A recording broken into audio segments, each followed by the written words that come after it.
प्यारे दोस्तों, अस्सलाम वालेकुम। आप देख रहे हैं इरफानी वर्ल्ड यूट्यूब चैनल और मैं हूं मोहम्मद इरफान, झारखंड। दोस्तों, आज इस वीडियो में मैं आपको बताने वाला हूं भारत हिंदुस्तान की 3 ऐसी मस्जिदों के बारे में जो हमेशा से रण क्षेत्र की धुरी बना रहा है और हमेशा से ये 3 मस्जिदें एक तरीके से विवादों में रहा है, मुकदमेबाजी में लिपटता रहा है। तो दोस्तों, वो कौन सी 3 मस्जिद हैं हिंदुस्तान की जो कि अपने आप में एक ऐतिहासिक महत्व रखती है, सांस्कृतिक महत्व रखती है, लेकिन इन तीनों मस्जिदों के साथ बड़ा विवाद जुड़ा रहा है। आज एक एक करके तीनों मस्जिदों के बारे में हम बताने वाले हैं दोस्तों, जो इस मुल्क के अमनो अमान के खातिर बहुत अहम थे। लेकिन 3 मस्जिदें जिस जगह पर होता रहा है भगवानों के पैदा होने की दावा, तो ये 3 मस्जिदें कौन कौन सी हैं दोस्तों, आज उनके बारे में इस वीडियो में हम जानकारी देने वाले हैं। दोस्तों, मुल्क हिंदुस्तान जो कि कल्चर के लिए माना जाता है, सांस्कृतिक धर्म कर्म कांड के लिए माना जाता है। हर अलग अलग मजहब के लोग अपने अनुसार से धर्म कर्म कांड करते हैं और सभी की आस्था, धार्मिक आस्था काफ़ी जटिल है और अपने अपने आस्था के अनुरूप सब पूजा पाठ, प्रे, नमाज वगैरह सब करते हैं। लेकिन दोस्तों, अक्सर मुल्क हिंदुस्तान में इस सदी में अगर आप देखेंगे तो एक विवाद काफ़ी तेज़ी के साथ फैलता हुआ नज़र आ रहा है। वो मस्जिदों का विवाद है। मस्जिदों को तोड़े जाने का, मस्जिदों के साथ छेड़छाड़ करने का, अजान का, यानी मस्जिद से रिलेटेड। और उन्हीं में से दोस्तों देश के 3 ऐसे मस्जिद हैं जो हेड लिस्ट में हैं। एक एक करके सब के बारे में बताएं। उससे पहले आपसे अदबन गुजारिश करेंगे, अभी तक आपने मेरे चैनल को सब्सक्राइब नहीं किया है तो कर लीजिए चैनल को सब्सक्राइब, साथ साथ बेल के बटन को ऑन कर दें और ऑल नोटिफिकेशन वाला ऑप्शन दबाना बिल्कुल ना भूलें दोस्तों, ताकि हर वीडियो सबसे पहले आपके सामने पहुंचता रहे। चलिए दोस्तों, आज के पहले मस्जिद के बारे में जानते हैं। वो है ईदगाह वाला शाही जामा मस्जिद। ये दोस्तों, ये मथुरा में मौजूद वो मस्जिद है जिसकी तस्वीर आप देख रहे हैं। भक्तों का ये दावा है कि ये मस्जिद जहाँ पर मौजूद है ये कृष्ण जन्म स्थान है। अब ये अलग बात है दोस्तों, जिस जिस मस्जिद पर विवाद हो रहा है वहाँ कोई ना कोई भगवान जरूर अवतरित हुए हैं, किसी न किसी भगवान का जन्म स्थान जरूर है। चलिए यहाँ पर जानते हैं किस भगवान के बारे में दावा है। तो भक्तों का ये दावा है कि ये जो मस्जिद जहाँ पर मौजूद है ये श्री कृष्ण जन्म स्थान है, यानी श्री कृष्ण की जन्मभूमि है। आपको बता दें दोस्तों कि ये पूरा क्षेत्र जो है जहाँ पर ये मस्जिद और मंदिर, मथुरा का मस्जिद मौजूद है, ये 13.37 एकड़ की भूमि है मस्जिद सहित। और इसमें कई सालों से, लगभग 1832 से ही मुकदमाबाजी स्टार्ट हो गया है।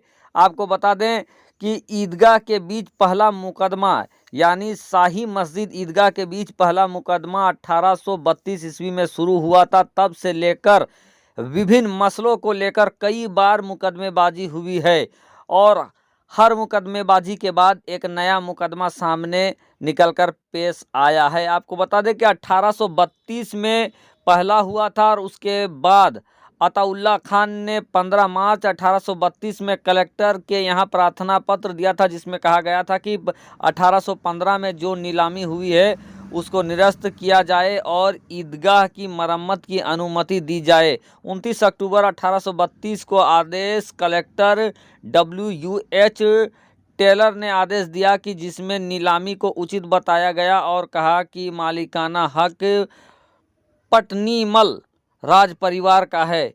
यानी दोस्तों, लगातार इसमें मुकदमाबाजी चलता रहा है और अभी भी मुकदमाबाजी इस मस्जिद के ऊपर चल रहा है। अब आपके सामने नई मस्जिद निकलकर सामने आ गई है, ज्ञानवापी मस्जिद। कुछ इतिहासकारों का मानना है कि ज्ञानवापी मस्जिद को 14वीं सदी में जौनपुर के सरकी सुल्तानों ने बनवाया था और इसके लिए लोगों का ये भी दावा है कि इसके लिए मंदिर का विध्वंस किया गया था।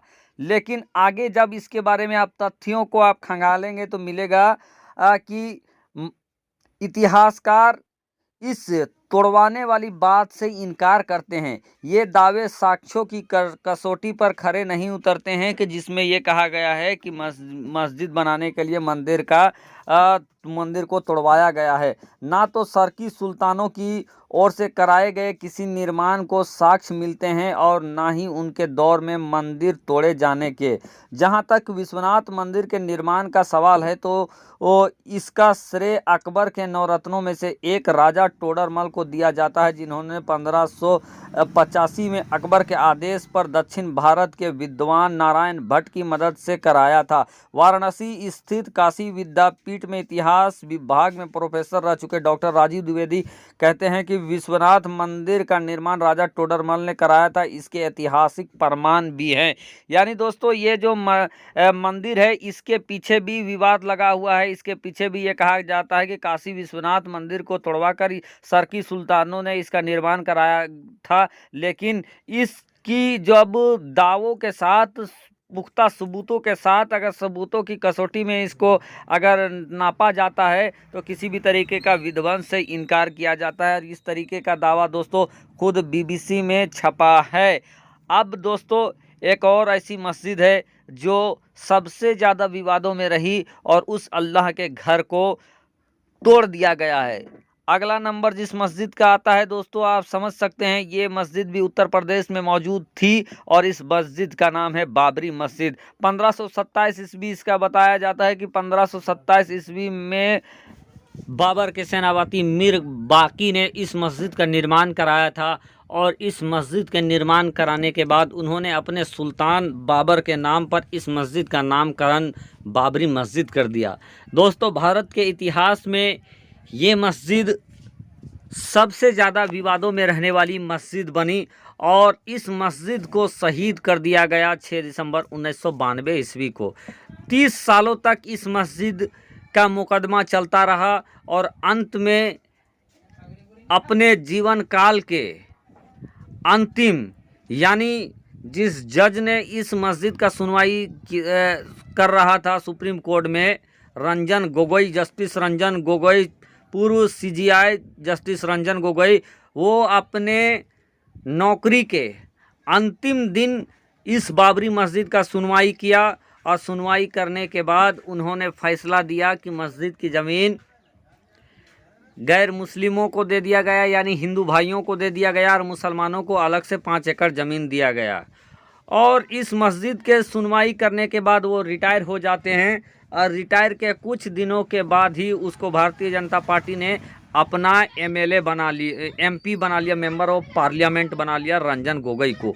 तो दोस्तों ये 3 मस्जिदें थी जिसका हिंदुस्तान में मुकदमेबाजी और चर्चाओं में बहुत ज़्यादा रहा। सबसे पहले मथुरा की मस्जिद के बारे में मैंने बताया, जिस मस्जिद का निर्माण हज़रत औरंगजेब के द्वारा किया गया था।